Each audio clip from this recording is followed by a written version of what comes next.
दूर दूर થી અલગ અલગ અનેક ગામથી પધારેલા આપ સૌ ખેડૂત મિત્રો, માતાઓ, બહેનો, આગેવાનો, યુવાનો બધાને હું આમ આદમી પાર્ટી વતી ખૂબ ખૂબ પ્રણામ કરું છું, નમસ્કાર કરું છું. નવા વર્ષના સૌને રામ રામ. અને આ નવા વર્ષની અંદર નવું કરવા માટે આપણને સૌને માર્ગદર્શન આપવા પધારેલા યશસ્વી પૂર્વ મુખ્યમંત્રી અને આમ આદમી પાર્ટીના કન્વીનર શ્રી અરવિંદ કેજરીવાલજી અને પંજાબના મુખ્યમંત્રી માનની ભગવંત માન સાહેબનું હું આપણી ગુજરાતની ધરતી પર હાર્દિક સ્વાગત કરું છું.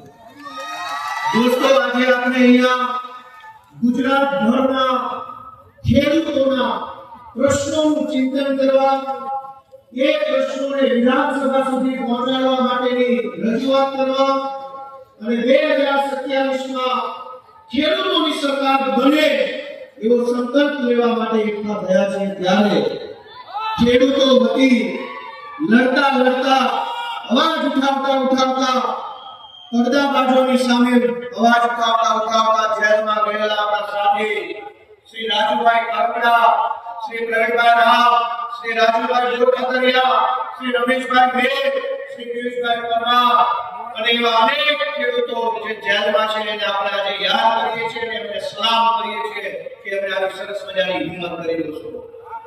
આજે આપણી વચ્ચે અલગ અલગ ખેડૂત પરિવારોના સભ્યો પણ અહીંયા ઉપસ્થિત છે.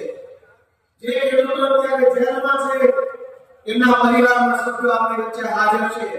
પ્રવીણભાઈ રામના ભાઈ, રાજુભાઈ જોરખતરિયાના ભાઈ, રાજુભાઈ કરપડાના પરિવારજનો, શિરવાણિયા ગામથી, નોલીથી, રામગઢથી, સાંગોળથી, મોટા બંડાથી, જસાવરથી, અલગ અલગ અનેક ગામડામાંથી જે ખેડૂતો અત્યારે જેલમાં છે એમના પરિવારજનો અહીંયા પહેલી લાઈન ઉપર બેઠા છે. એક વખત આપણે બધા એમના માટે જોરદાર તાળીઓ પાડીએ. હવે 1 કલાક સુધી ઈશુદાનભાઈ મેર અને ચૈતરભાઈએ પોલીસ સાથે રજૂઆત કરી કે આમને અંદર આવવા દો, મુખ્યમંત્રીને મળવા દો. રાહતોમાં ના બની કે નહીં મળવા દઈએ. મને વાંધો નહીં, અત્યાર સુધી રાહ જુઓ. તમે તમારી ગાડીમાં બેહાડી છે, તમને ગાંધીનગરની ઓફિસથી હુકમ કરશું જાઓ લઈ આવો ખેડૂતોના પરિવારજનોને મળાવો સીએમની ઓફિસની અંદર.